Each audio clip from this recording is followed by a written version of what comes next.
Let's get ourselves going again. What I can do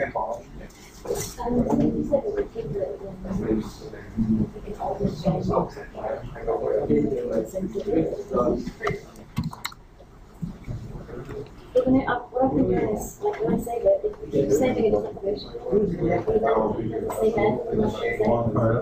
Oh, this is the one I was missing.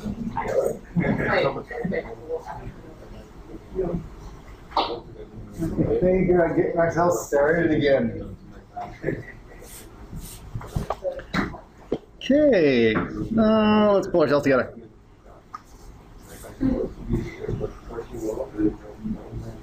Pick it up the right way.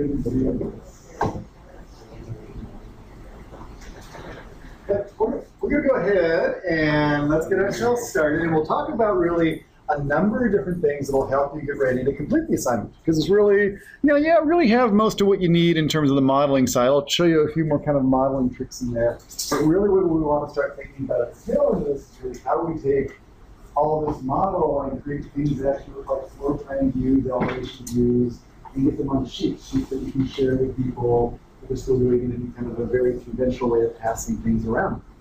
So a couple more concepts I want to sort of get to. One is this whole issue of fixtures. We didn't get very far in terms of doing that, but that'll be sort of a very minor extension from where we're going out.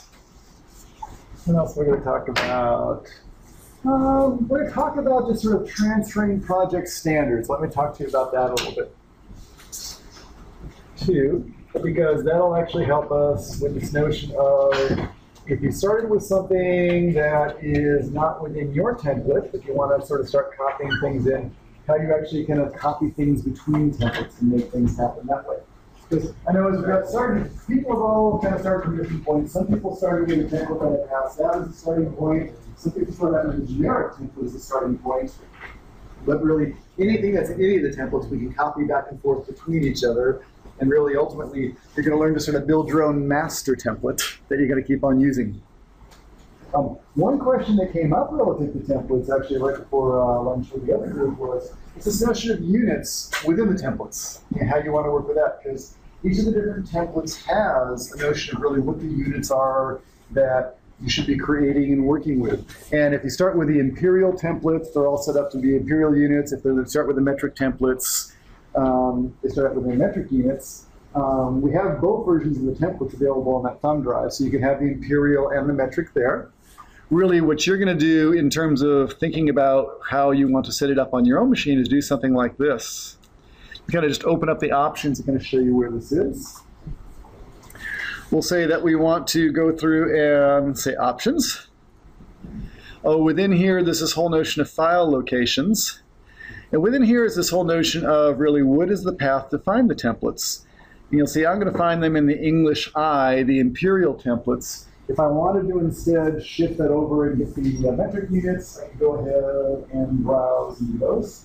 Or I could even, instead of just, that's actually the family templates. If I wanted just to have different templates in terms of project templates, I could even add, you're going to find, these are the imperial ones, I can add more to them. I could have a construction, imperial construction metric. I can go ahead and keep both of them in that list. Really, as many things as you want to put in this list or take out of that list, depending on what you use all the time, you can have them there as different project templates. So templates are really kind of a really interesting collection of things that really is the basis for, as you get started, making sure you have the right things. In a template, you can have families already loaded, so different windows, different pieces of furniture you like. You have different wall types, and floor types, and roof types, so you don't have to keep on redefining those for every different project. Okay? And it's pretty easy in terms of working with templates to go through and create things. If I have something that I want to go through and make into a template, let me close that. That's actually kind of funny looking. Let's see if I can do this in here. I can save as and save the current Revit project as a template. What that'll do is it'll take everything that's in here, all the wall types, all the pieces that I've already loaded in, everything that's already kind of showing up in the project browser, that'll be part of that new template. So then when I start a new project with that template, it'll all come in automatically. So if you want to create something very custom, load in some families, load in some windows, load in some things, as well as even set up the unit system the way you want to do it. Maybe you like millimeters, or you like decimal meters, or you Do you like slopes to be degrees? Do you like slopes to be something over 12? You know, we have all these different sort of choices. You can sort of set all the different settings the way you want them to be and then save it as a template and then create your own. Yeah? You save it as a template, does it save like that building in it as well? It would. So what you want to do is, although you're setting up all these things, go ahead and just take the building out. Okay? Just go in 3D, delete the whole thing out, and then basically the shell will be there, even though you're not actually, and that way you can create your own template, and that'll be a good thing to do. Now, if you've started with one template and you want to copy things out of another file, okay, let's talk about how you can do that. That's actually pretty easy too. What happens again is some people are asking about is, hey, I already did a lot of my work in the default template. I would like to get your wall types and your pieces that I sort of put into that project starting point file. If you want to get those things unified, if you want to get things copied across into your template, let me show you how you do it. It actually works out pretty easy. We just do this thing where we transfer project standards. Let me show you what it looks like. What you got to do to make this work is you have to have two different things. You have to have a project file. Let me go ahead and save this one away. I'm thinking loudly right now. Hang on. Let me save as. I want to have the same starting point for you guys and the next class. And if I don't save it, I'm going to mess things up all over the place and not have the right thing. Let me, I'm going to put this on my desktop since that'll be kind of a nice.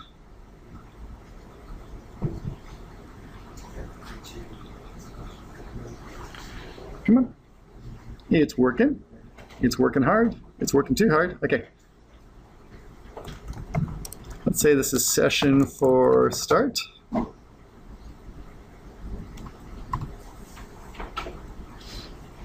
And I'm going to save that again as session 4A, just so I have your version versus the one that I'm going to use to start the B group off.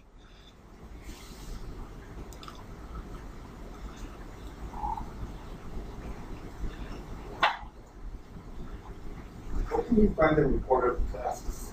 Second? The recorded classes? They aren't up yet, so I'll send you a message when they are. What happens is I record them, but I actually go through and put them in MP4 files. And I was doing that for a class I taught last night, so I think it's up around 1 last night. I didn't get yours then. I'll do yours tonight. Okay, so you can get those things too. Yeah, but they'll all show up as MP4 files, and what I usually do is I actually post them up on YouTube as well as putting them up on a drive so you can look at it either way.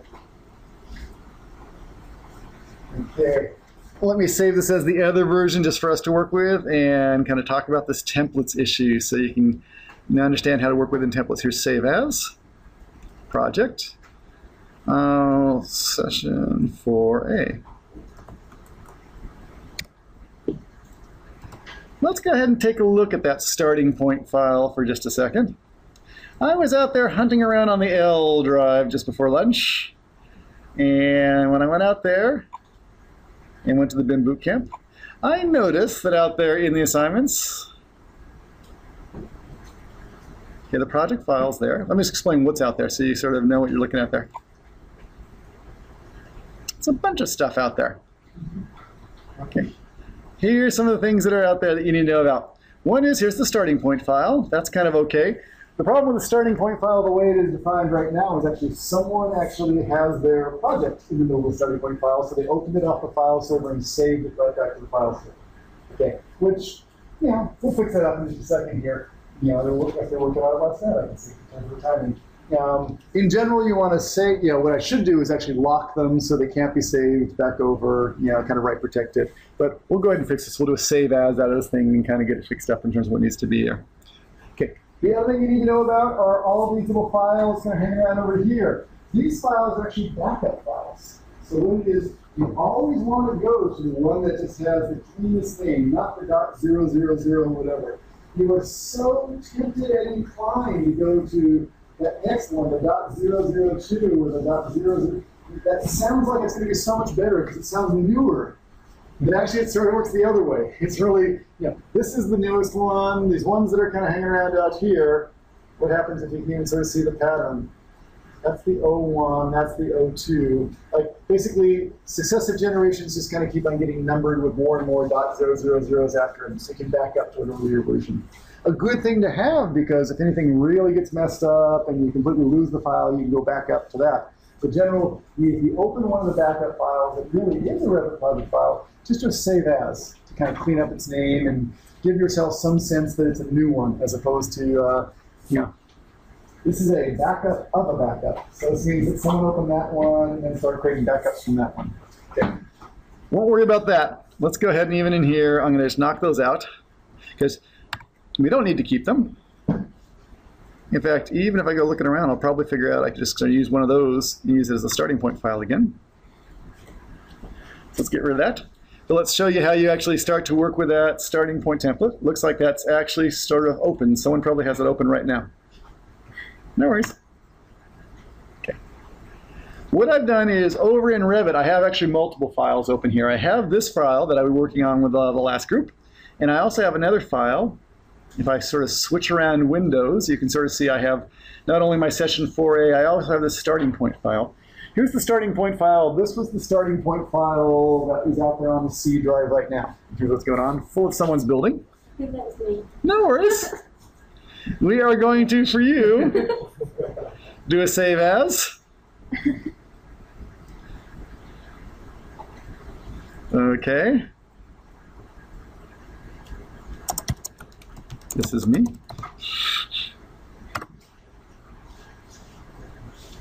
Okay, and what I'll do then is let me close up the This Is Me version. I'm going to open up the other one and just take the building out. And no worries. Again, this will be how you clear up a template if you want to be using it for multiple purposes. Let's let that save away. And then we'll show you how you copy things out. Because the one thing this template does have going for it that's kind of nice is it has, again, these wall surfaces, these roof surfaces, all these things where we define the layers, and they're all set up looking pretty good for what you want.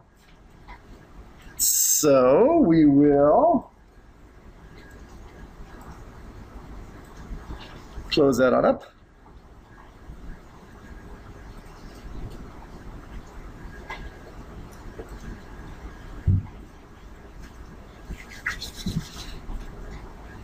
He was working hard. Okay, what I can do if I want to get rid of the entire building is I could do this. I'm just going to backspace or just highlight the entire thing. I can just backspace or delete to get rid of the whole thing. So now, again, all the pieces that are in the families, they're all here. So if you go down to the family list right now and you take a look at the different pieces of furniture that are in here, the different pieces of cabinetry, whatever it is, those are all annotations. Let me kind of pop this out. We got some beds, some chairs, some lab stools, some tables, some desks. We have different things that are in there. We have different wall types. We have these wall types like the exterior 2x6 stud with brick, with shingle, with stucco, some of those things. Those are all there. They're part of the template. What I'll do now is let me just do a save as on this one. Since we already saved it as this is me, I'll go ahead and put this back in as being the master one again and rewrite it. That's okay. It all works, so that's going to be that one.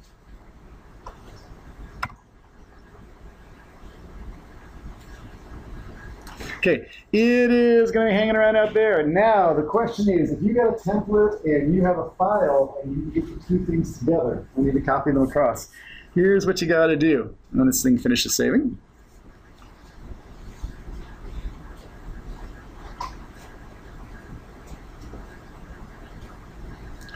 Finish, finish, finish.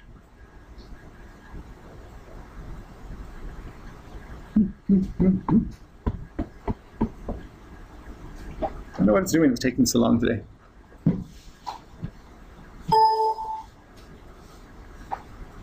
Actually, you know, I'm going to do something a little bit different.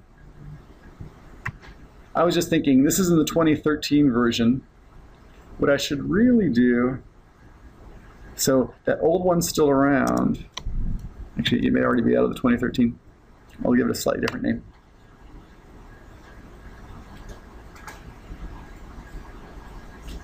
Okay, so hopefully that's out there. There we go, saving away. Now, if you have these two different files, you want to get them together, here's what you got to do. You got to basically get both files open. You got to get sort of the file that has the content you want. You got to get the template that has things you want to copy from into the main file. Okay, and here's how you do it. If it ever stops, you basically go into the file that is the one that has the contents you want to copy to, and it is just working away ever so hard.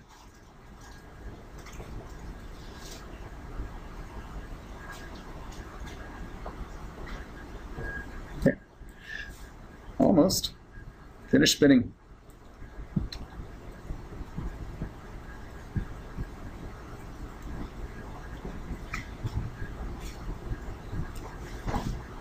Doing your thing.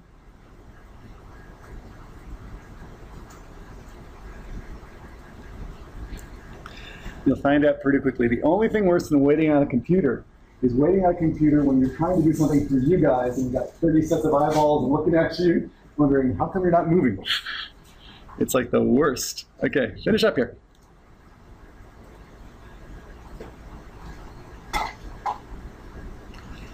Anytime you're ready.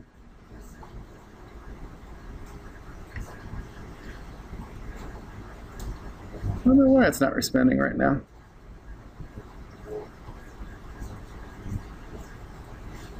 Looking really bad.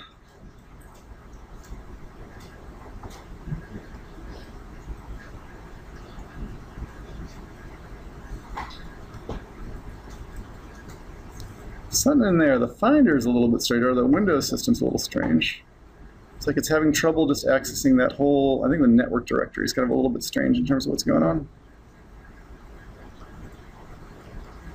It's trying to write to that, and it's having some troubles with the network. The network's been very, very flaky the last couple of days. That's all I'll say about it. It really has been, I don't know what we've been doing to it that's sort of taxing it, because there's nothing all that unusual about what we're doing, but it definitely seems like that's been one of the weak spots in this whole scenario lately. Okay, so here we got the file that is the template that we want to copy things from. I'm going to switch windows over to the file which actually has the content, and I want to copy the content from the template in here. Here's what you got to do. You come over to the Manage tab, and with those two files open, you'll actually find a choice called Transferring the Project Standards. Okay. And what that'll let you do is as follows. You can choose what you want to copy from, and I'm going to copy from the other open file. Only open files will show up in the list. Okay. You just say, what are the things that I want to copy? I'm going to check none as a starting point, but then I'll say that really what I want to grab are, let's go ahead and grab the wall types. They looked pretty good. Let's go ahead and grab the roof types. I had some roof types that looked pretty good. Let's go ahead and grab the floor types. So just any types, things that you want to kind of copy across. Other things you can copy are, let's see what else we got in there. Those are all just sort of types. Families, they don't come quite this way. Families will actually just be able to reload them from the library again, or we can copy and paste them across. But that'll get those basic types. I'll say OK to that. Okay. It's going to say that there's some things that it's going to overwrite. I'm going to say OK to that. So the nice thing about copying all these things across is it does bring them across, as opposed to having to redefine everything here. What we're going to do is basically pull them all in, and then we can change those types that we copied from the other project. So again, the thing to do is get yourself unified once and save this away as a template. Now that they're in here, you'll see that the list looks a little bit different. It includes some of those other things. So let's see if I can find them. There they are. Like there's the shingle, there's the wood siding. So I can choose some of those things. I can choose the whole roof. And what do I have here? I have wood rafters, asphalt shingle insulated. That's like, oh, there's a 2x10, 2x8 with asphalt. Let me go 2x8 over there. I think I have a better pattern on that one. I don't remember. Maybe not. Here we go. We got a little bit of a shingle appearance on that one. So again, now we can go start changing things out, changing the types, and switching between them all. So again, all that's really just about this whole notion of being able to kind of copy the types apart across so that you don't have to kind of keep on redefining them. But in the long run, give yourself a nice, good template with the units set up the way you want it, all that type of stuff, and then add it into the menu so you can use it as a starting point. Okay. Other random thing to talk about before we talk about views, got floors and roofs. Actually, let's talk about floors and roofs in terms of, like, how's that going in terms of, let's talk about roof questions. In fact, I know someone had a question. It's about a roof that dogs back under the other roof. Let's talk about that. That's a special case. Okay, so we get that one. Any other random roof questions? I'm not sure how to read like a slanting roof, just from the top of my head. No worries. Let's talk about both those things. Okay, here are some of the variations on a theme. A slanting roof, a simple slanting roof that's just going from one side to the other. Let me orbit this down a little bit so you can sort of see a little better. Okay, I will choose the roof. I'll go through and edit its footprint. Okay, if I want to sort of a simple slant, what I'll do is I'll basically take the slope off of all the sides except one. So I'm going to grab those 3 sides and say no slope on those. And when I finish that, it's just going to come that one way. So it's like a shed roof. Okay, so that's just sort of single that side. Here, I might want to do the same thing that I was doing before, where I'll say attach them up. Okay, when you have a big slanting roof, those tend to be very flat. You know, instead of 512, those are often like 312 or something like that. They tend to be pretty shallow. Here's what's going on. So that's one variation on this thing. Another variation on this thing, let me go ahead and show you. It's what I'll call like 2 gables in the same direction where one sort of tucks back under the other one. Again, it's a real special case, a common case, but it's one we actually have a special tool for. And let me show you what I mean there. The scenario looks something like this. Let me see if I can figure it out. We'll go ahead and say, edit my footprint, that it's the scenario that if, for example, if I have that side slope up, and I also have this end piece slope up. Let me show you what this looks like.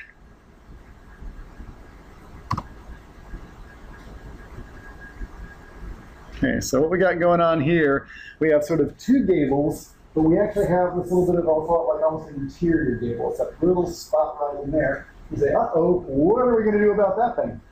Okay, so here's how we have to handle that. It's kind of a very funny little special case, but there's actually a way to handle it. Let's kind of pop back in here. As we think about this, there's a couple things we might want to do.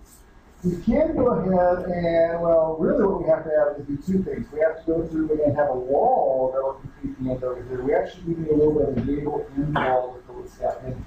We also have this roof over here that we need to have go from here and actually slip under the other roof and kind of retouch under there. So let's kind of show you what I mean. Let's do the, I'll do the slipping roof first. Maybe that's the easiest thing. There's this whole thing about roofs, and there's a lot of things you can do with roofs to kind of bring together different pieces. One of them is called just joining different surfaces or edges of the roof. And what we can do, there's a lot of things. One is we can take this edge of the roof and we can attach it actually to that wall. That'll actually cause it to slip under the roof. And kind of fill in that little wall right there. It's actually off. Like that. This is the overhang. So if we want to do something like that, what we do is, and sometimes we need to make roofs out of several segments, so we attach them together. We sort of choose an edge and attach it to a face of something else. If I choose, and I never remember exactly where the tool is, so I always have to find it a little bit. It's in the geometry. I have a roof selected, so there it is right there. It's join or unjoin a roof. Here's how it basically works. Actually, I should even tell you about this in terms of what's going on with the status bar. You probably haven't noticed, but if you start doing sort of complex operations down here in the status bar, it's actually giving you little messages telling you what it expects you to do next. So what it's saying is, select an edge at the end of the roof that you wish to join. So in this case, what I'm going to do is I'm going to select this edge as the one that I'm going to join to something. Next it says select a face on another roof or a wall, because you can either pull it to a face over another roof or to a wall. I'll pull it to this wall. Okay, can you see what it just did there? It tucked itself under. So it's underneath here, it's actually joined to that wall right there. It's actually looking pretty good in terms of what needs to happen right there. Okay, so not too bad in terms of what has to happen there. Okay. We still have to go ahead and fill in that wall. There's still a little bit of a problem there. But we're doing okay. We start having sort of a little bit of a starting point in terms of what we need. Okay. This is actually a real common roof condition around here where we have all these different gables. Okay. The next thing is we want to put some sort of wall in here. And we want to have that wall basically attached to this roof. But the bottom of the wall, we don't necessarily want to have it go all the way down to the ground. And we like it to actually sort of just be at level 2, because that's where the bottom of this roof is. Okay, or we can think about it kind of slipper, we try to have it follow the slope. It really depends on what you want. What do you want to see? open on the first level or whether you want it to kind of actually follow the roof slope as you go up. Let me kind of show you what I mean. Maybe I'll do this. Maybe this will be the easiest way to see this. I'm going to go inside the building. Remember that thing about placing cameras yesterday? You can place cameras inside a building too. So I'll put it back over here in the corner. I'll sort of face this way. We'll take a look at what's going on. And if I sort of turn on my shading, you might be able to see better. So that's what's kind of happening right now. So that's that little gap we're dealing with right now. It's right in here between this wall surface this and where that roof slopes down. We're trying to fill in that gap. Well, those chairs are hanging over the hole, looking precipitous, but we'll sort of figure that out. Actually, we did that in the other class. You don't know about that. So here's what we need to do. We need to put a wall in here, and let's think about how we can create that wall. For creating that wall, here's what we want to do. That wall is actually, if I'm reading this properly, you zoom on in. It is really, it's right across here. Okay. We don't want it necessarily to poke on down into the first level, we just want to sort of be at the second level and going up to the roof. Okay. What would typically happen to support that roof would probably be some beam, there would probably be something there that actually is some structural element that's going to support this. We'll worry about that more in a little bit. But for right now, let's just go ahead and put a wall in there. As I go ahead and put that wall in there, here's what I want to do. Let me zoom on in even a little bit closer. What I want to do is actually use my exterior wall type, because this is going to be something that has the exterior siding on the one out, on the outside face of it, sheetrock on the inside. So I'll go back to my walls. I'll say, great, let's go ahead and create this thing. It's going to be my exterior wall type. Actually, to show you this. See if this actually works. Match type properties. Nah, it's kind of doing that. Well, we can do this. There's a lot of different ways you can do this. If you want to select it, basically pick up the wall type of an existing wall, so you don't have to kind of know which one it is. But I'll just do it the straightforward way. That's going to be my exterior wall with a wood siding. Okay, I changed it to that, I guess. What I'm going to do is do that, change to be the exterior wall with a wood siding to kind of match the other one. Okay. We're now ready to start drawing a little bit. In terms of doing this, you got to think about really how you want to place it. You can do it by center lines, you can do it by the exterior faces, whatever's going to make it work the best for you in terms of placing it. Now, I might do it based on the outside wall and then kind of pull from that corner. If I do it from the center line, I just have to make sure I pull from the center line. In any case, if they're off a little, we can always align the two surfaces and get them to line up right. So there's a lot of options in terms of how you make this go. I'm hearing this revving sound. What is that? I'm thinking, wait, there's no garage around here. Okay, so what I'm going to do is, if I do from the center line, I'm going to pull from the center line over here. I'm going to pull this way. The reason I'm pulling this way, which is what I'll call clockwise, relative to the center of things, is I want the outside surface to be on the outside versus the inside. I'm playing that game. I'll just go ahead and make a little length of it right now to start out with. Okay. If it turned out it wasn't quite where we wanted, actually, that actually joined together. Let me go ahead and do this a little bit differently. What I really want to have happen, let me even do it as two separate walls and join them together, because I really want it to think of it as two separate walls. I'm just going to go ahead and put one in here, leave it separate.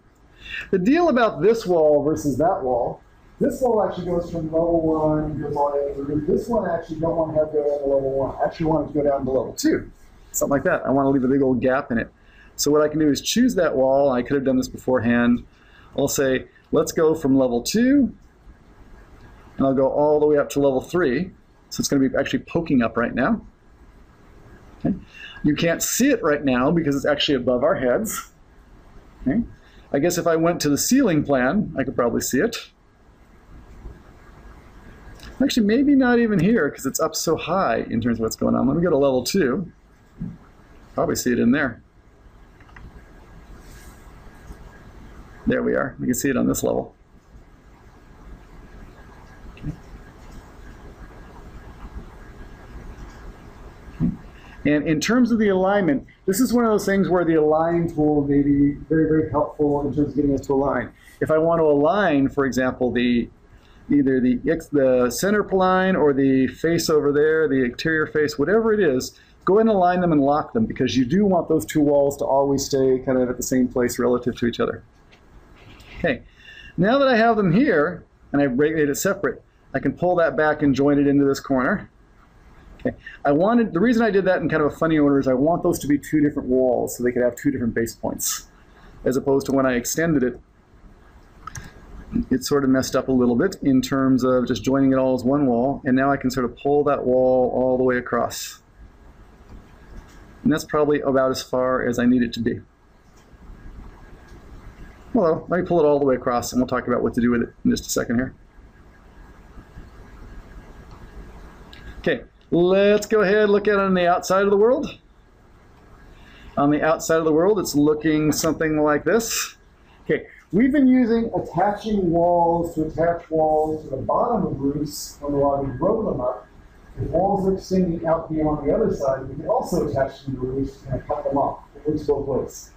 So what I might want to do is take this guy and attach him right in there. Oops. Do I have to attach that one too? Attach. That is sort of very interesting, because that's not doing what I would expect. I'm expecting that actually to go ahead and cut off nicely in terms of what it should do. Why it's not, I'm not quite sure. That seems like an error to me. Yeah, that's an error. That actually should be cutting off that way, but not to despair. We'll go ahead and fix it up in just a second here. Okay. Whenever you can, and you can use attaching to do what you want to happen to the walls, use attaching, keep it as automatic as possible. The nice thing is, with the attaching, if it's all working right in terms of what you want, you get the most automatic behavior. If that roof resizes, everything will kind of work with it. Okay, let me show you the back-ended thing you can do with walls, though, to customize them, just in case the automatic attaching doesn't work exactly the way you want them to. And that is as follows. Any wall, you can actually go through and change its profile. You can actually very customly either stair step or adopt a certain slope. It's really pretty much the same thing that attachment's doing, but if the attachment tool is not figuring out how to do it properly, we'll give it a little bit of help in terms of understanding what you want to have happen. So let's think about how we can do this. What I would really like to do is this. I'd like to go ahead and take this wall, and where it's exceeding the part over here, I'd like to kind of chop it off so that it's really right at the bottom of that line. We can also think about that wall in terms of how it looks from the inside. Remember, I put that camera view in there right now. It's looking like this, which may or may not be the appearance we want. But now it's coming on down. If we really want there to be more of an appearance that we're following the roof, but we don't actually sort of have it coming down to level 1. We actually sort of follow the slope of the other roof so it's more open in there. We can sort of trim the bottom of this too. Okay, let's think about how you do that. Now, the big key to doing this is really finding a view that is the best view for doing it. And there's a number of different ways you might do that. We can try to do it in 3D. That would work okay. We could try to do it in an elevation view. For example, I know this is the south elevation. And if I go over to the south elevation, you can sort of get a pretty good sense of what we need to do. So what I need to do here is basically trim the top of that. I also sort of want to trim the bottom of that. I want to sort of get them both in there. The other thing we might do, though, is if it helps, you can go ahead and cut a section. That's another way to do it. If I go through and I draw just a section view, let me zoom on out. Say view, and I'll use the section tool to cut it. Look at that. At which point I have a view that sort of cuts halfway in between. So I get a pretty good sense of what's going on there. It's really, whatever view you want to do it in, just go ahead and kind of create the view that'll show you the geometry that you're interested in kind of playing with. And then once you have that geometry seen, here's what you got to do. Whenever you want to change a wall like that, the key is always go through and choose it. And when you choose it, you have these sort of modification tools. There's attach shape, bottom base, that's kind of good. Another way that we use, though, if we need to kind of do something custom, is we'll say, edit the profile of the wall. And let's talk about what that does. Every wall has something like this, which is called the profile. And it's a pink line mode that really shows, here's what the wall would be just based on the level 2 going up to level roof. This is what it would be before I started trimming anything off it. So that's really the outer boundary of the wall, the way it thinks about it. That's naturally defined. Okay. If you want to go ahead and start customizing that a little bit, what you can do is actually start changing the boundary in the pink lines to be whatever you want. So one thing we can do is we can say, you know, I'd really like it to be, and I'm going to use the pick line tool attached to the bottom of that, and I can lock it to that. I also want it to be attached to the bottom of this one, and I'm going to lock it to that. Now, what am I doing right here? This is basically, it's essentially the same thing that the attaching does, only I'm doing it in a more manual way. Because it's pink line mode, all the pink line rules apply, where you can only have a single boundary. So I'm going to take out some things over here. This one will be more like a trim. Okay, so let's stop there for a second. You sort of get where I'm going in terms of where I cut the top of it like that? Okay, that's just sort of saying, although I've manually locked it there, that's really just the two-step operation for attaching it. Okay, if I need to get a little more help. Okay, let's talk about the bottom down here. What do we want to have happen to the bottom of that wall? Do you want it to be at the top of the roof? Do you want it to come down to the bottom of the roof so the sheetrock will kind of wrap around the bottom? We really get any choice. We can do whatever we want down there to kind of like fill that in. What I might suggest, if I were doing this, I would probably model it this way. I'd probably cut it there. Just right at the bottom of the roof, so the sheetrock comes on down to the edge of the roof, and then we can sort of picture it wrapping around the edge of the last rafter or something like that.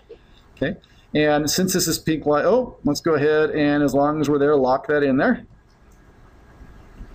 Okay, now since it's pink line mode, we do need to do a little trimming up. So I'll trim this to this. I'll trim that one to that one. And I'll even get rid of that guy down there. So let's think about this. How are we looking for pink lines? You got one continuous loop, more or less. We'll finish it. I'll say unjoin. That's okay. And now, with any luck, and I see a question coming up over there, if we look at it from the outside, hopefully it looks about right from the outside. And if I look at it from the inside, it's not looking too bad on the inside, but there is that funny kind of piece here on the inside. It's a gable end wall attached to the side of the rafters, keeping to the openness. So again, it's really more of an architectural choice about how you want to go with it. So questions? Let's kind of stop on that one, because again, so really, not everyone's going to hit this in terms of your designs, but just so you know how to do it. Yeah. The two walls have different patterns. I think they're really making some different. Yeah, let's go and take a look at that. Let's go to that south elevation over here.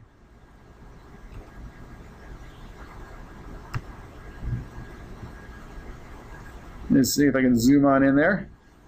Actually, it looks like they line up a little bit, but you have that line. Is that line, that seam is bothering you, right? Okay, no worries. Let's talk about that seam. Okay, let's talk about the other thing that happens every once in a while, too. You may not believe it, but patterns are actually something that are movable, too. So, for example, sometimes when you're working, you end up with things that look like that. And it just has to do with where the starting points of the walls are and how it's applying the pattern. Every once in a while, patterns get out of whack with each other. Okay. If you want to line up patterns, have we seen any tools that might be good for that?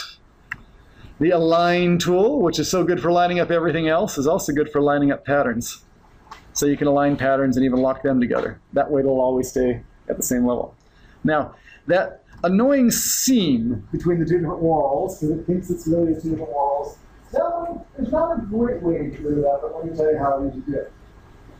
It's a line, it's sort of there really in the model. We'd like it to just sort of be invisible. Okay, so here's how you do that. Within, oh, I always got to find where it is. I think it's under view. It might be under annotation. They always move these things on me.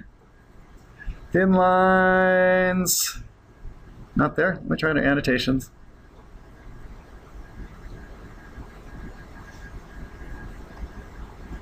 Arc length.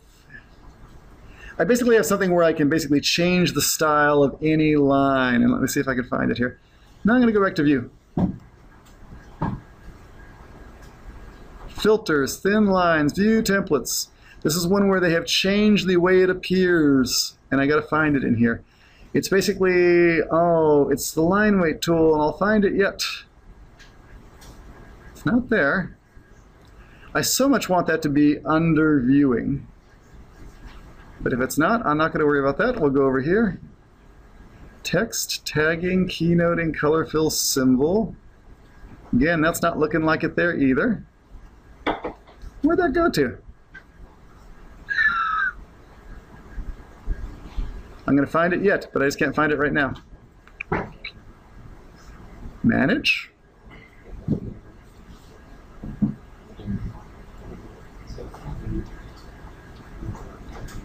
That's object styles. These are all these fantastic settings except the one I want. And I'll find it yet.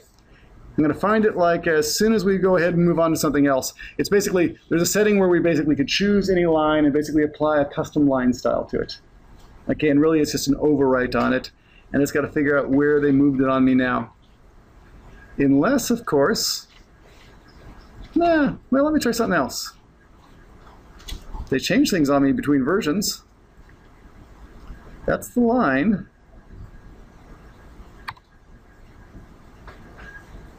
No, it's not in there. It's, oh, there it is. Jeez Louise. Line work. It's the line work tool. Okay, I knew I'd find it eventually. The line work tool lets you basically choose a line style. For example, I can make something an invisible line, and then I'm going to choose the line that I want to be invisible. There's actually two seams there, so you have to kind of hit it twice to make it go away. Because it's the seam from the left side and the seam from the right side.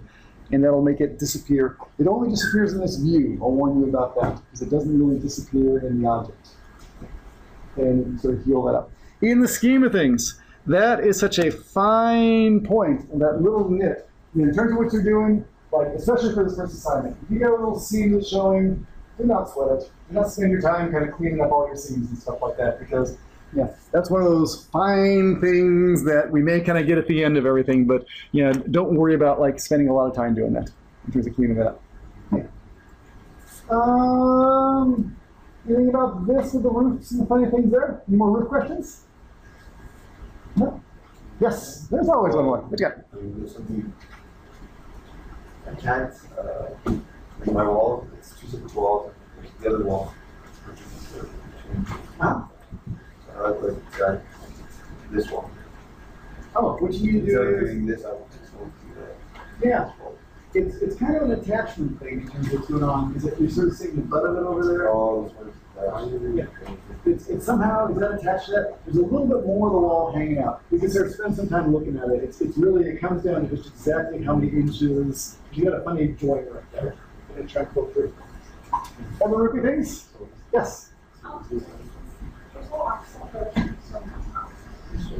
What is this possible?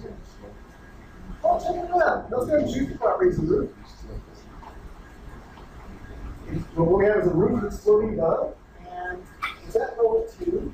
It says space offset 0. Are the walls perhaps offset? Doesn't shoot the walls.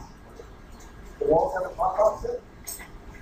Shoot, you got the 3D view right now. Didn't shoot the walls. Do you know how to set the kind of Try that up here. There you go. range? And they have an unconnected IPv2. Go ahead and bring up the level 2. The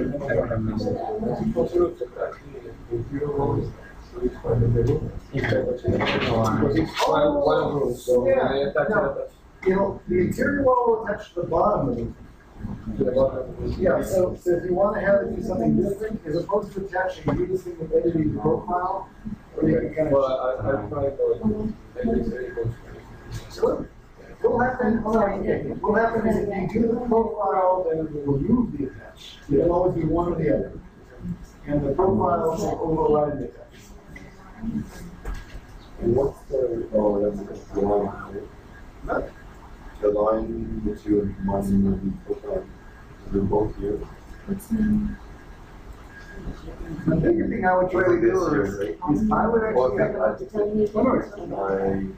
I fixed it. Like this, I just Basically, online. Well, I'll tell you, if you have something going on, it's because it's sort of a complex wall joint. It's like leaving the gap right now. And there's actually a special way of fixing that, where we choose that joint and we rotate to some different options. Go ahead to the full down. No, it's not. And, I'm gonna find it. I think it's gonna modify, it's edit wall joint, and we'll find it here in a second. It's this guy right there. Choose that. Choose this join. Put that as a join. And now go through and say next and rotate through some different options.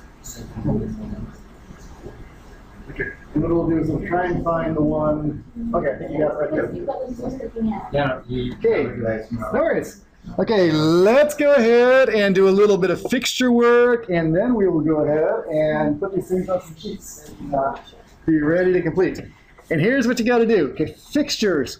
Fixtures work very similar. We've gone ahead and put some floor or some chairs in here, things like that. Fixtures, the big thing you have to watch out for fixtures is there's different categories of fixtures, and they're hosted in different ways. You have to watch out for them just a little bit in terms of what they will host against. Like doors and windows, they host in walls. So you need to put a wall, you can't just put them in the middle of the room. As you go through and start putting in some other things, let me go to the components. And I load in some families. If I go out there and get, for example, the plumbing fixtures, you have all sorts of things in there. Let's go out and get like a toilet. Okay, a commercial toilet. This is going to be a sort of a difference. Let me get the commercial toilet, the wall one, and the domestic toilet, which is typically mounted on the floor. So I'll get them both. Bring them on in. And what's going to happen, they're a really good example of the different types of kind of things that you can do, or the different limitations involving the fixtures. So a wall-mounted toilet, okay, if I bring it on in, you'll see that if I'm in the middle of the room, I can't put it in. It'll give me the cannot do right here. If I get right up against a wall, okay, then I can. Okay, so there's this issue of really, is it wall mounted? Is it floor mounted? Is it ceiling mounted? There's all these sort of things. So you can put some things, the biggest thing with fixtures tends to be just getting them hosted by the right sort of element. Now, this fixture right here, this toilet, which is 15 feet or 15 inches off the floor, excuse me, it has some type properties. I think there may even be, there's a 19-inch one versus a 15-inch one. That has to do with an ADA height versus a standard height. And if we wanted to go ahead and change the type, we would just choose from the type selector and choose the appropriate one. It's really just a parameter. So if you edit the parameters and you wanted to have a 12-inch high one, you could do that too. You would say edit the type, and then we can sort of give it a mounting height. And it's just a parameter about how high it'll appear. Okay, similarly, let's go have to get those domestic toilets. Domestic toilets are not wall mounted. Oh, I know. Oh, yes, it's complaining because I've selected the other one on the wall. It won't let me it won't let me replace a wall mounted one with a floor mounted one because the wall can't host it. Let's go through and I'll get the domestic one. The domestic one, you'll see it can go anywhere on the floor. You could shove it up against the wall, but it'll go anywhere. Let me space it. It goes anywhere. Okay, there it is. And we got it placed in there. Again, no accounting for taste, but it's we can put them anywhere. That's going to be okay. So plumbing fixtures tend to work out that way. Let me give you a couple other kind of plumbing fixtures you need to worry about. If you start thinking about plumbing fixtures and, oh, maybe the whole notion of an ADA compliant setup. Let's see if I can get these things. Not there. I want to get to the, oh, come on, right here. Loading in a family. Let me go out to those plumbing fixtures and show you within the sinks, for example. Plumbing right down there.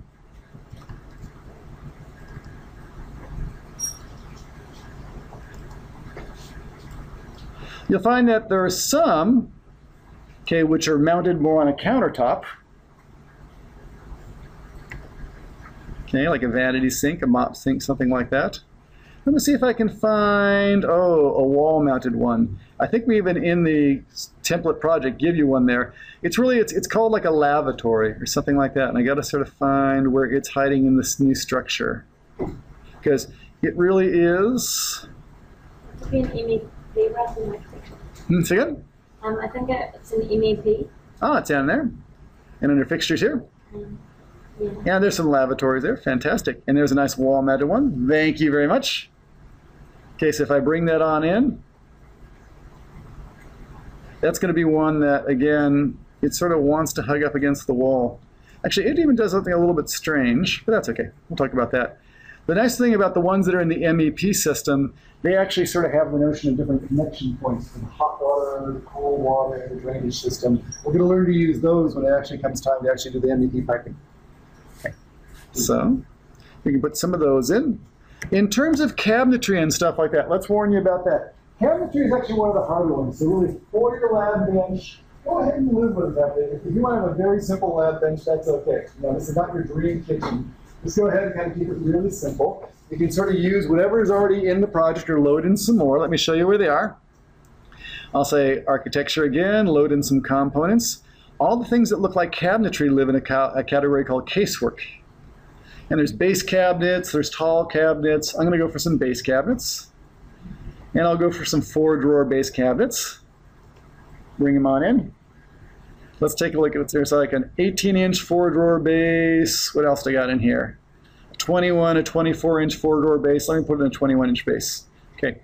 This is one where it doesn't have to live on a wall. It's better to put it on a wall, but you can put it anywhere. If we think about the properties of it, kind of zoom on in there, it looks pretty plain in this view. Where the arrows are, that's the front of it. Yeah, this is if it has a hinge left to right. What I will typically do with something like this is actually go through and align it to the wall. So let me zoom on in there. I'll use the align tool and I'll say I really want the front face of the sheetrock to be the back face of that and lock that together so the cabinetry stays on the wall. Then in terms of the height and everything, it is really all just controlled as parameters. So if we open up the type parameters, you can see by default this thing has a height of 2'10½". Let's talk about that. 2'10½" is allowing you 1.5" for the actual countertop. Because by the time we put on what's called a dead top piece of plywood and the final laminate or the final granite that we're putting on there, that's about usually 1.5". So kitchen cabinets are standardly 2'10½" tall. If you're putting in bathroom cabinets, they finish out at 2'8". So they go up to 2'6½". And we leave it at 1.5". Okay. But in terms of all these things, this is a 21-inch that is 2'10½". You can change the parameters to make it something else and get some materials, but you change it on a parameter by parameter basis. Unfortunately, there's not a real good way just to stretch a cabinet to make it taller. It's not like an attach and I put it right up underneath the countertop or something like that. Okay, in terms of countertops, let's talk about that. There are some countertops out here that you can work with. And for your lab bench, as we get going on the simple one, I would go through and, oops, I said edit family. I'll actually show you how this thing is defined. Because you can actually modify these things too. But let's go back over to the project and not go down that path just yet. Let's go back over here. For the countertop, go ahead and live with sort of something that's really relatively simple, as opposed to trying to get too awfully fancy. If you say components, and then I'm going to load a family, and I go to that casework, you'll actually find, some relatively simple countertops. A plain old countertop that has a length to it, one that's more of an island countertop so it doesn't have a backslash, an L-shaped countertop. Okay, stick with one of these in terms of what's going on. I'll teach you ultimately how to make a very custom countertop that'll follow any shape. But for what we need on this assignment, just to get you going, it's not about the customization of the cabinetry as more as it's just getting the walls and the doors and the sheets and all that stuff together. So say okay to that. When I put in the countertop, there it is. Let me zoom on out so you can sort of see it. There it is right there. I can rotate it by hitting the space bar. And what I'm going to do is actually try to shove it up in that corner. I can align that if I need to. I'll put it there. Now, in terms of this countertop, the standard ones do have a nice feature to them. If you click on them, they do have these little shape handles. So let's see how this works, see if it'll work for us. If I pull that one out, it will extend.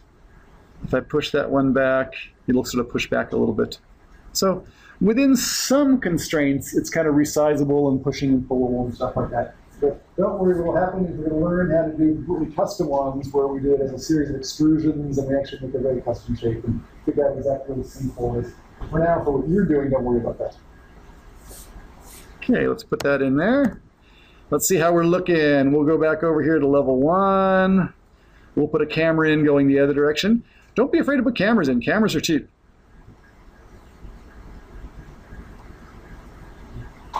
So we got something like that going on.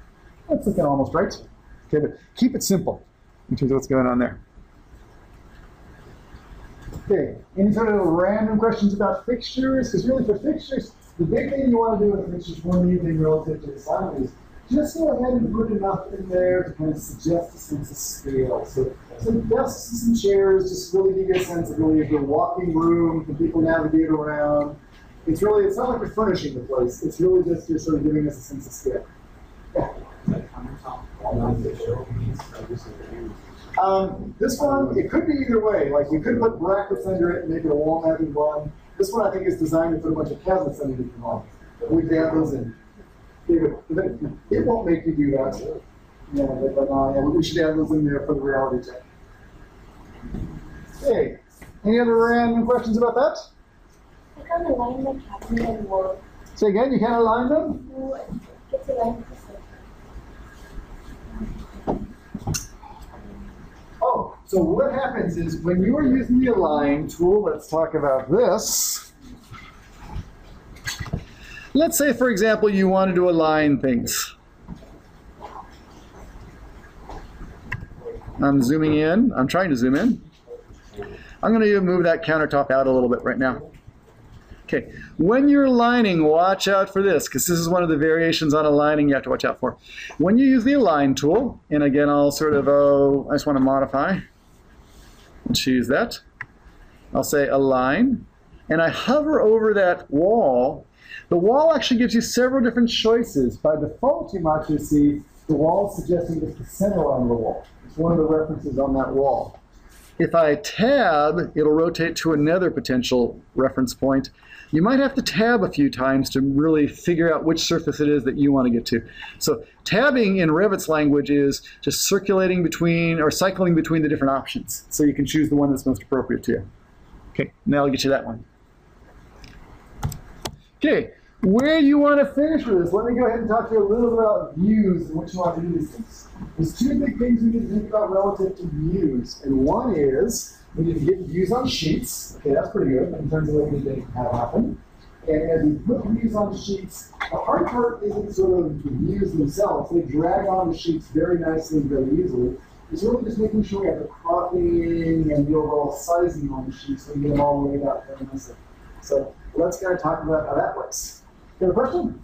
Yes, sir. Okay. So, random question. Yes. How do you get the 3D section with bounding box? Oh, how to make that? Yeah. If you go to the 3D view, zoom on out.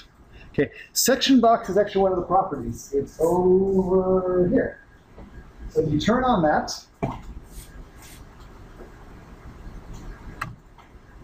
then we get that little shoebox thing. Thank you. And no worries, then you can kind of start cutting into it. Okay, so all these different views, here's the deal with the views. The truth is, you got a bunch of model views in here. These are all different cameras that are floating around. Like one for level 1, one for level 2, one for level 3. We got some camera views, we got a 3D view. Views are cheap. Go ahead and duplicate views as much as you want. Make have all the views show the information that you want to have shown in the view. That makes sense? So the model is always there. And in any different view, we can control which aspects we see in the model, which things we don't see in the model. Okay? We can control the scale, we can control the cropping. The model is always the same, but you can create as many different views as you want to. So for example, let's do this. Let's say I was going to go ahead and put a view on my sheets. and I wanted to do a view of the building here, and I want it to be sort of a floor plan view. And we can decide what we really want to have showing up in the floor plan, whether we want furniture to show, whether I want to include that patio elements, really what elements we actually want to have show up in that view. Okay. Here's what I'll do. Rather than kind of making those changes right to level 1, what I'll do is actually duplicate level 1. And after I've duplicated, I have copy of level 1. I can rename that, and I could use whatever naming convention that I want to, whether it's floor plan level 1 or furniture plan level, whatever it is that you want to call it, give it a name. Okay. What I tend to do is actually, though, leave level 1 alone, because level 1 is sort of my master view that has all the stuff in it, and I'll go ahead and make subviews that actually have specific pieces of information. Okay, so here's level 1. Here's floor plan level 1. Now, in floor plan level 1, here's what's going to go on.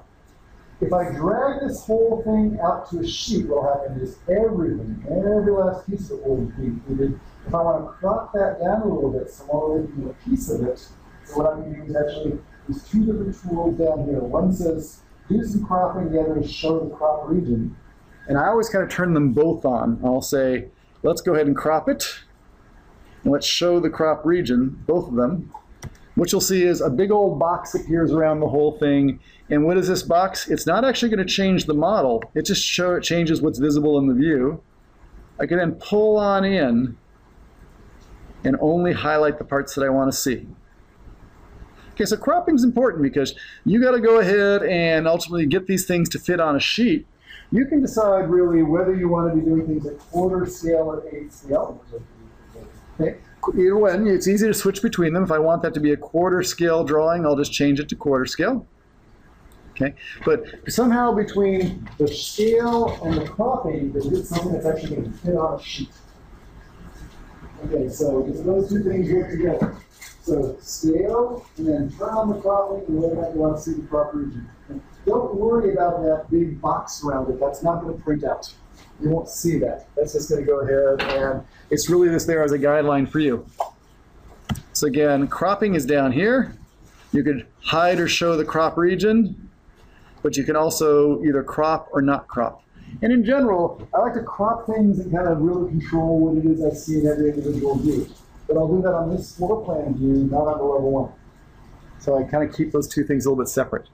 Okay, so stop and pause there for a second. So how is that sounding? How's this whole idea of duplicating the view and then cropping that one view sound? Does that sound okay? Kind of get the handle on that? Let's go ahead and do a different one. I'm going to do level 1 over here. I'm going to duplicate this again. I'm going to call this, this is just going to very specifically be the bathroom plan.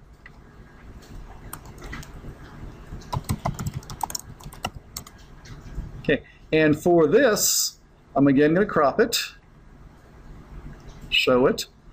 But for the cropping for this, rather than kind of looking at the entire building, maybe I'm just going to pull in really tight to that one area of the plan.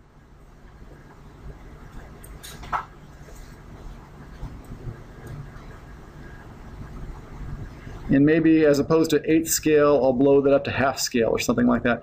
Something where I can really see the detail of whatever fixtures are going on there, a lot of detail. So I've now got a couple different views. The key is all the elements are still in play everywhere. So if I'm in this view, and I move the toilet, I've moved it in every view. I've really changed the model. I'm not really changing anything. It's just, these views are really just specific isolated filters on the camera. You can go on.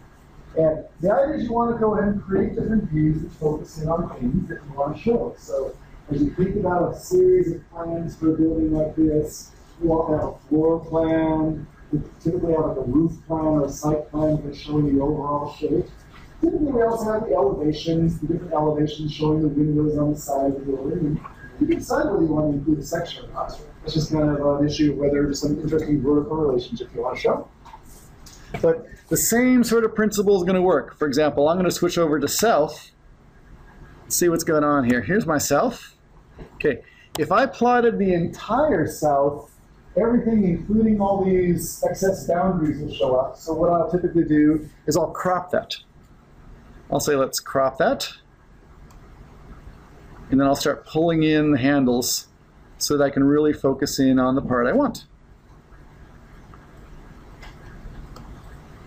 Same thing over here. Let me do the same thing with north. Again, I'll crop it.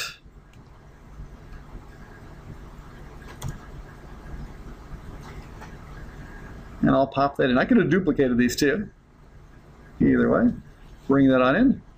But the idea is to go through and crop your different views. And I think in terms of the starting point, you'll actually find that there's already some cropping set up. You might need to adjust the cropping boundary in the starting point if you want to work with that. But go ahead and kind of crop on in to get where you want it. As part of this, you can also go through and decide whether you want to shade these things or not shade these things. They can be black and white, they can be shaded. You can go ahead and just try and choose a consistent style. Yes?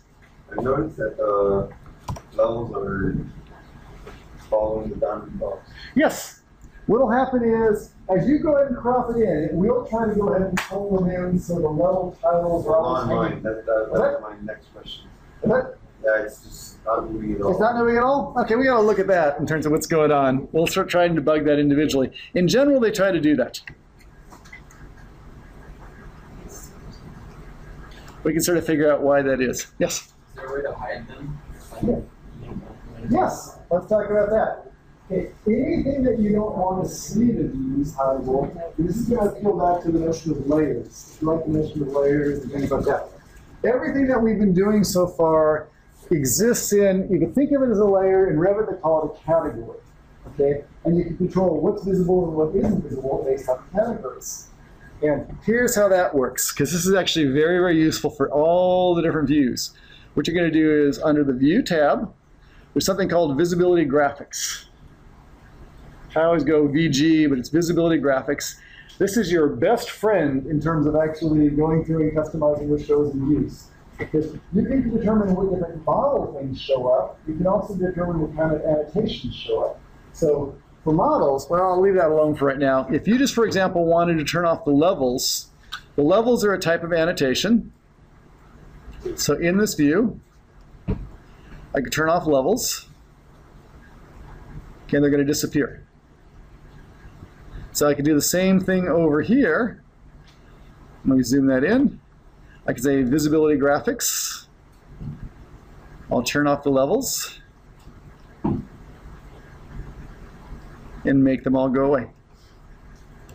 Now what's going to happen really quickly is you're going to figure out that, hey, you have a preferred way that you like your elevations to look, and I have a preferred way I like my elevations to look. And you like a really quick way to be able to apply those same settings to all of them. Okay.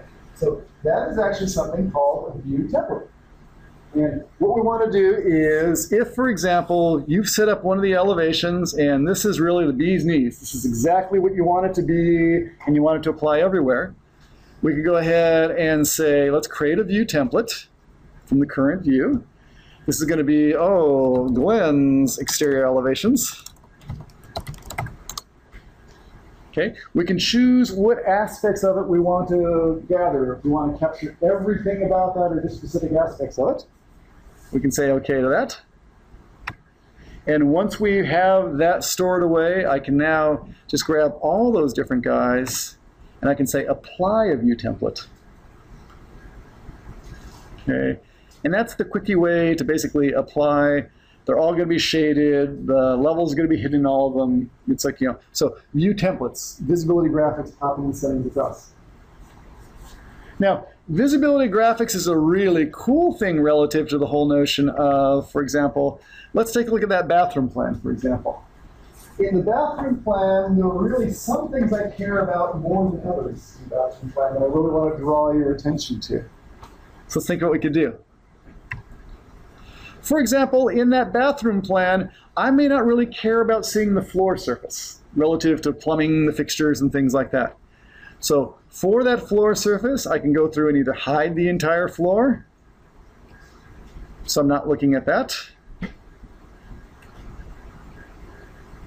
Okay. I might decide that I just want to hide the surface pattern on the floor. That'd be another way to do it. I could say under the floor, I'll show it, but then in terms of the surface pattern, I'm just going to make the pattern invisible. That way, it'll keep the coloration, but it won't actually have the pattern lines.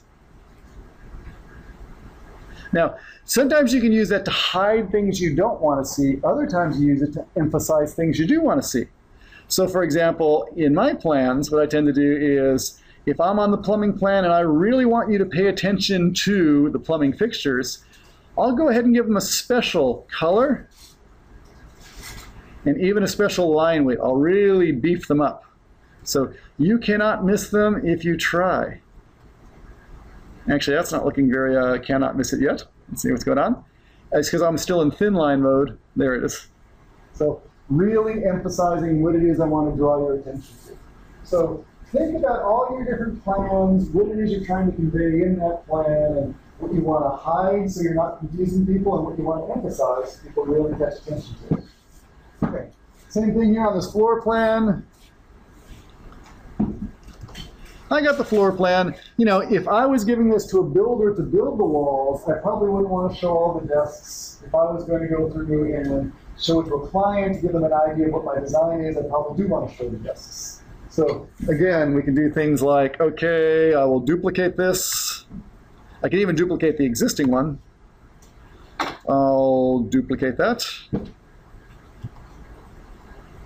I'm going to call this, for example, my framing plan now.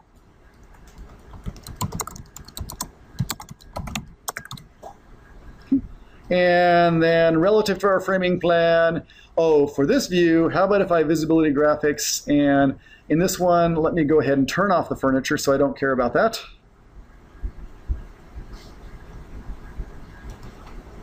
Okay, we're in the floor plan, I am showing it. So again, you have different views for different purposes.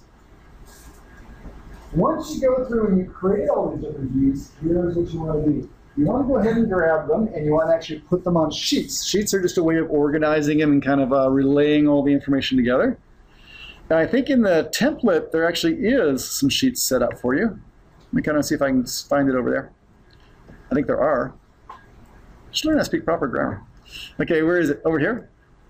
I think we did set up some sheets for you already. It's got a nice title block on it. It says building information modeling. You can just start dragging your views in. For example, there's no building in there, so it won't look very interesting.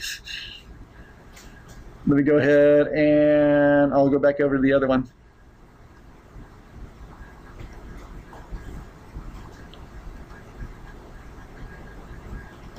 Okay, what I'm going to do here is, it's a brand new one. I'll create some new sheets. There's a title block associated with the sheets. We'll talk about that more a bit later.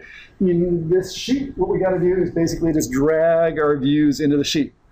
So you can drag your floor plan in there. The nice thing is if it's cropped, looks like quarter scale, my building's a little bit big to fit on here. So I either need to kind of shrink it down to a smaller scale, or I need to recrop it a little bit differently in terms of what's going on. So I'm just going to take that off. Maybe I'm going to go back to that floor plan and say, my building's so big, I can't really fit it. Oh, I should actually crop it. Maybe I need to put it at 8th scale.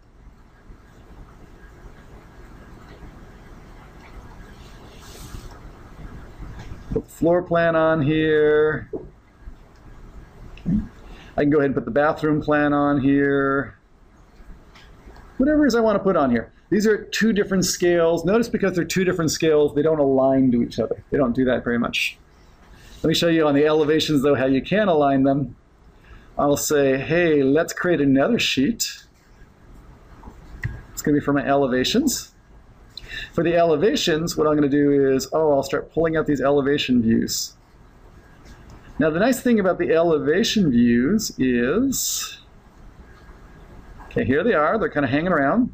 Looking okay, but what we would really like to do for the elevation views, and this is just a matter of neatness in terms of like how you work with your drawings. You can decide really what's the best way for you to kind of work with your drawings, but there are basically inference lines that'll show up if things align with each other. For example, if I pull this up and I get just right to the point where like the elevations are matching across the different views, okay, it'll show that so we can start lining them up across from each other.